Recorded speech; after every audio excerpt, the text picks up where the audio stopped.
안녕하세요 여러분. 오늘은 제주도 다크투어 왔습니다. 다크투어는 전쟁이나 테러, 인종 말살, 재난처럼 비극적인 역사 현장을 직접 찾아가 보고 듣고 느끼는 여행입니다. 지금 여기는 서귀포시 대정읍인데요. 이번 영상에서는 일제강점기 여러 군사시설과 한국전쟁을 전후로 한 시기에 양민 학살터 등을 직접 다녀보고 또 관련된 분들도 만나본 내용을 담았습니다. 눈부시게 아름다운 섬 제주도에 얽힌 가슴 아픈 역사 현장 함께 가보시죠. 여기는 송악산 일제 해안 동굴 진지인데요. 이 동굴 진지는 2차 대전에서 패전에 직면한 일본군이 해상으로 들어오는 연합군 함대를 향해 소형 선박을 이용한 자살 폭파 공격을 하기 위해 구축한 군사시설이라고 합니다. 송악산 해안 절벽을 따라 17기가 만들어졌는데요. 제주도 주민을 강제 동원하여 해안 절벽을 뚫었다고 하네요. 현재는 붕괴의 위험으로 직접 들어가 볼 수는 없는 상태입니다. 이제 송악산으로 올라가 보는데요. 삼방산과 저 멀리 한라산까지 보이는 모습이 아주 아름답네요. 산 위에도 이렇게 일제 동굴 진지가 있는데요. 이런 진지 동굴은 1943년에서 45년 사이에 만들어졌고 송악산에 60여 개소나 있다고 합니다. 이제 올레길 10코스를 따라 서달 오름으로 걸어가 봅니다.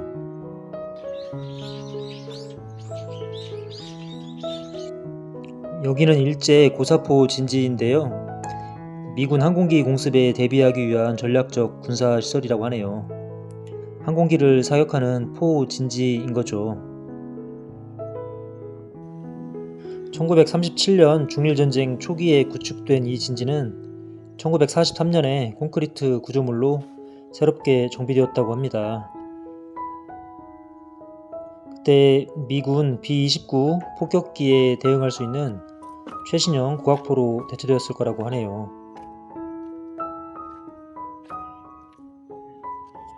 이 철근은 당시 포가 설치되어 있던 흔적 같네요. 일제 고사포 진지를 나와 올레길을 따라 다시 걸어갑니다. 도착한 곳은 서달 오름 양민 학살터인데요. 이곳은 일제 강점기에는 일본군의 탄약고가 있던 곳이고 한국전쟁 때는 군경에 의해 무고한 제주도민들이 희생된 곳입니다. 한국전쟁이 발발하자 남부 치안국에서는 1945년 미 군정에 의해 폐지된 예비검속법을 악용하여 무고한 시민들을 불법적으로 구속하였고 당시 계엄군에 의해 이곳에서 집단 학살과 안매장이 이루어졌습니다.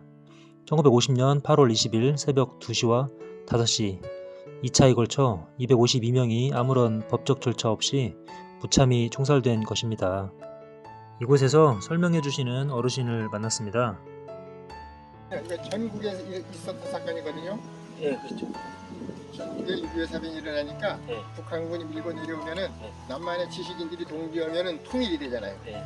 그래서 대부분 지식인 위주로 죽였어요. 네. 선생님만 34명, 마을 지도자, 청년회장 이런 사람들로 해가지고 어디 뭐 좌익에 뭐 가담했거나 이런 경력이 있는 사람들이 아니고 네. 보도연민이라고 해가지고 경상도나 충청도 같은 데는 이제 좌익에 가담했거나 이런 사람들을 명단을 만들어가지고 자수하라고 해가지고 단체를 만들었었는데 그걸 보도연명원이라 그래요. 네. 그런 사람들도 그때 싹 쓸어버리고 또 형무소에 있는 사람들도 다 죽여버리고. 그렇죠. 제주도가에서 특히 더 아니 똑같아 전부. 네. 제주도는 4.3 때. 4.3이죠? 4.3 때 많이 죽였는데 네. 그 4.3 때 여기 4.3만이고 네. 전국적으로 그런 학살 사건이 있었어요. 전쟁 전에. 전쟁 전에 전쟁 전에 어떤 사건이냐면은 그거는 반탁. 신탁, 반탁, 신탁을 반대하는 미국이 들어와서 네. 이승만 정부 만드는 걸 반대했다는 사람들을 잡아 죽였어요 전에도. 네. 그게 이제 제주도에서는 특별히 많이 죽인 거지.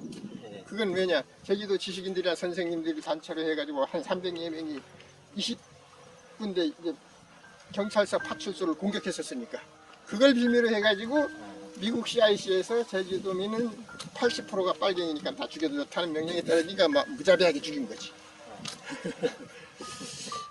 다 이렇게 관련된 친인척분들이 다 계시죠? 제주도 사람들. 내가 2살 때 아버지가 여기서 돌아갔어요. 아버지는 26살 때 면상신고 보냈는데 예. 우리는 연자제를 해가지고 아무것도 못하게 만들고 공무원도 안 되고 취직도 못하고 취직을 하려면 꼭 신원조회서가 첨부돼야 돼. 예. 그래서 이제 이쪽들은 대부분 아무것도 못하고 살았어요. 대부분 뭐 공부 잘하면 의사도 될 수 있고 의사 같은 거는 그런 거 안 따지거든 신분을. 예.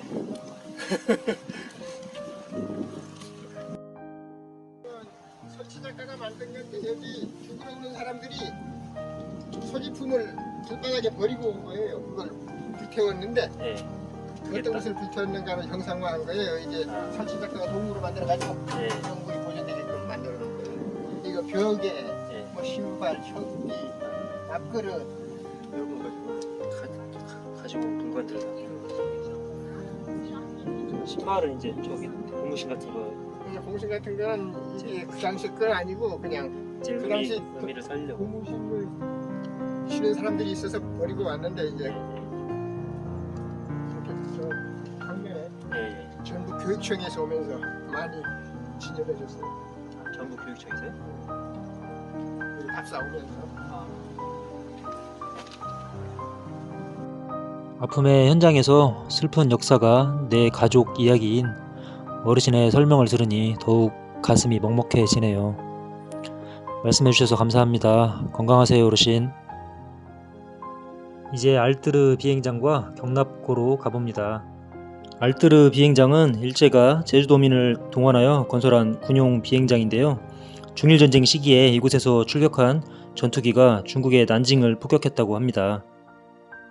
먼저 알뜨르 비행장 지하 벙커로 가봅니다.